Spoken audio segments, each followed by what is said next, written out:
লক্ষ লক্ষ টাকা খরচ করে এই কারখানাটা আমরা তৈরি করেছি, বহু লোকের পেটের সংস্থান করে দিয়েছি। এরপর যদি কোনো দাবি করতে হয় সেটা আমরা করব, ওরা নয়।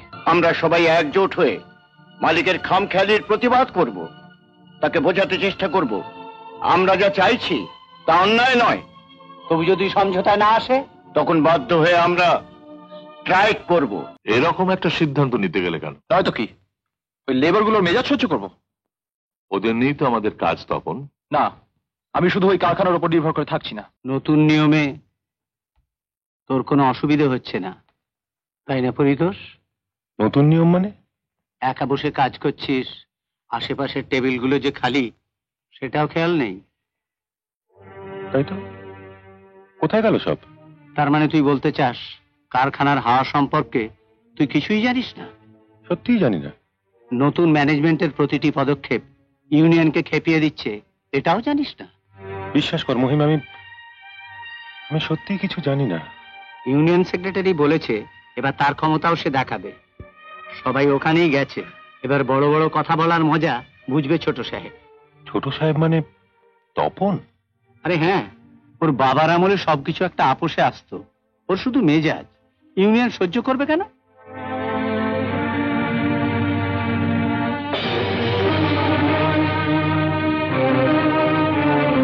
কি হলো, কোথায় চললি? তপন, তোমার সঙ্গে আমার কয়েকটা কথা ছিল। বলুন। আরে ওকে নিয়ে ভাববেন না, ও তো আমার চামচা। বলুন। শুনলাম ইউনিয়নের সঙ্গে তোমার নাকি কি ঝামেলা হয়েছে? ঝামেলা? আচ্ছা, ওদের সাথে ঝামেলা করার আমার কি দরকার বলুন তো? আপনিই বলুন না। মানে ওদের কোনো দাবি নাকি তুমি শুনতে চাওনি? শুনুন পরিতোষদা, লক্ষ লক্ষ টাকা খরচ করে এই কারখানাটা আমরা তৈরি করেছি, বহু লোকের পেটের সংস্থান করে দিয়েছি। এরপর যদি কোনো দাবি করতে হয় সেটা আমরা করব, ওরা নয়। রাইট? তপন, তোমার বাবার আমলে ওরা অনেক কিছু দাবি জানিয়েছে, উনি মেনেও নিয়েছেন কিছু কিছু। এটাই নিয়ম। বাবার নিয়মের সঙ্গে আমার নিয়ম যে মিলতেই হবে এমন তো কোনো কথা নেই। অশান্তি হবে তপন। ইউনিয়ন সেক্রেটারি এবার ব্যাপারটা নিয়ে অনেক দূর এগোবে, ওকে থামাও ভাই। নিজেই থেমে যাবে দাদা। ওর ঘরে এত খাবার মজুদ নেই যে ঘরেরটা খেয়ে আন্দোলনের মোষ তাড়িয়ে বেড়াবে। ওই দেখুন,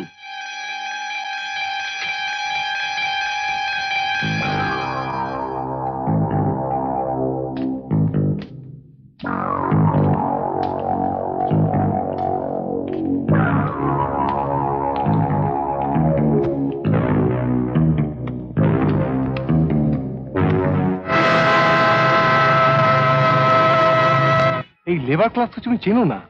চিনি, জন্ম থেকে চিনি। বড় লোকের ঘরে জন্মালে ছোট লোকদের চিনতে কোনো অসুবিধা হয় না। আরে জুলি, এসো এসো। তোমার তোমার কারখানায় কি কোনো ট্রাবল চলছে? কেন বলো তো? ইউনিয়ন সেক্রেটারিকে আর একজনের সঙ্গে তোমার চেম্বারের বাইরে দেখলাম। ছাড়ো ওদের কথা, ভালো হয়েছে তুমি এসছো। কালকে ফ্লাইটে যে মালগুলো দুবাই পাঠাবার কথা সেগুলো নিয়ে আজই তুমি মিস্টার সাক্সেনার কাছে যাবে। কখন? ঠিক রাত 9টায়। বাকি ব্যবস্থা বধূ করে দেবে। ওখান থেকে বেরিয়ে সোজা ক্লাবে আসবে, আমি অপেক্ষা করব। আমার জন্যে? আমার চুরির জন্য। বলো কি খাবে, বলো বলো, প্লিজ বলো। ভালো ভালো খাবারের নাম বলো, মানে তোমার হলে আমারও হবে। চারদিক থেকে আমাকে যেন একেবারে ঘিরে ধরেছে। ও কথা বলছো কেন?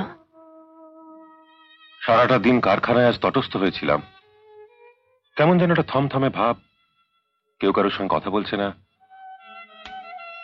মনে হচ্ছে একটা ঝড় উঠবে। সে কি? ইউনিয়নের সেক্রেটারির সঙ্গে কথা বললাম, কি বললেন উনি?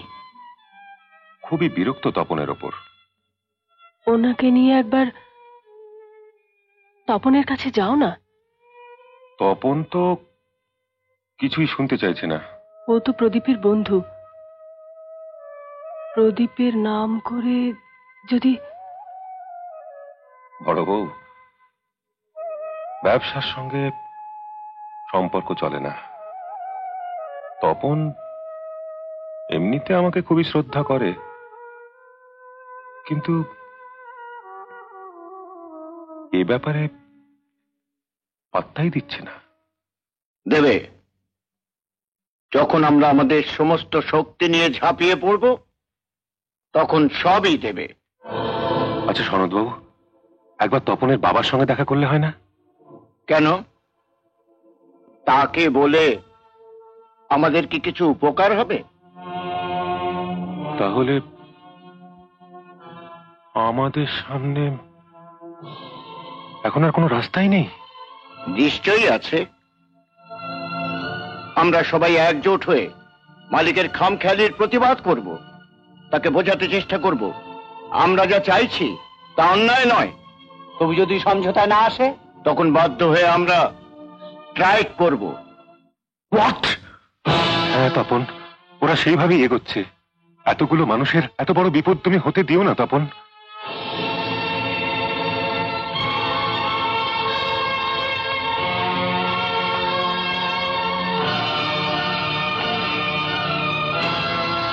কারখানার প্রত্যেকটা মানুষ তোমার উপর খুব ক্ষেপে আছে তপন।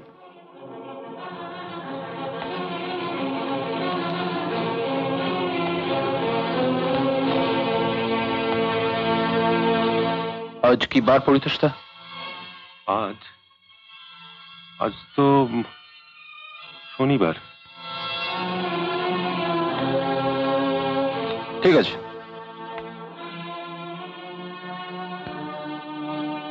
আপনি আসুন। একটু ভাবো তপন। হ্যাঁ, ভাবতে তো হবেই। সব বড় কাজের আগেই ভাবতে হয়। আপনি আসুন। হ্যাঁ যাচ্ছি, কিন্তু দেখো সব যেন ঠিক হয়ে যায়। Thank you. আসি।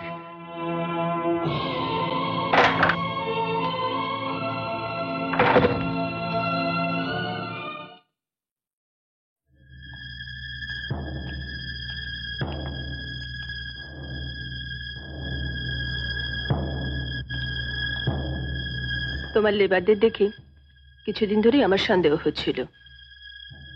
আর আর এই সনদ বাবু লোকটা? দাঁড়াও।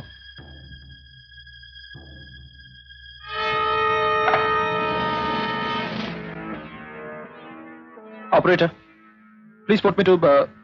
sorry.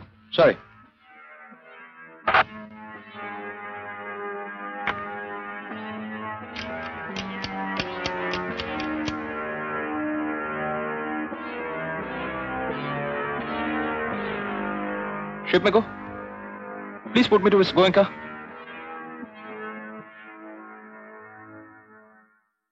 Mr. Goenka, তপন বলছি। জুনিয়র সেনগুপ্ত। একটা বড় কাজের জন্য একটা ছোট্ট উপকার চাই, সেটা করবেন কি? Always at my service. Thank you sir. তাহলে আপনার পিএ কে একটু ডাকুন, ডেকে একটা চিঠি করান যে আপনারা আমাদের দিয়ে এখন আর কোনো কাজ করাচ্ছেন না, সমস্ত order cancel. Right sir? Yes. আর চিঠিটা আমার ঠিক 1 ঘন্টার মধ্যে চাই। Yes sir, very very urgent. Thank you. বাকি কথা পরে হবে। Okay, see you.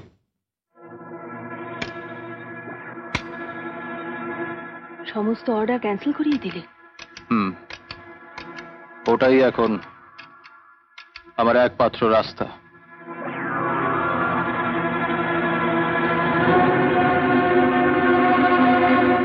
Hello, labour officer, এরকম একটা সিদ্ধান্ত নিতে গেলে কেন? নয়তো কি ওই লেবারগুলোর মেজাজ সহ্য করবো? ওদের নিয়েই তো আমাদের কাজ তপন। না, আমি শুধু ওই কারখানার উপর নির্ভর করে থাকছি না। কিন্তু আর কি করছো সেটাও তো তুমি বলছো না। বাবা, তুমি শূন্য অবস্থা থেকে শুরু করে এতখানি করেছো, আর আমি এতখানি হাতে নিয়ে শুরু করেছি। তাই আমাদের এই সম্পদকে যে আমি কতখানি বাড়াবো সেটা তুমি ভাবতেও পারছো না। এমন আরো অনেক ভিডিও দেখতে এই চ্যানেলটি সাবস্ক্রাইব করে নিন এবং পাশের বেল আইকনটি প্রেস করে দিন।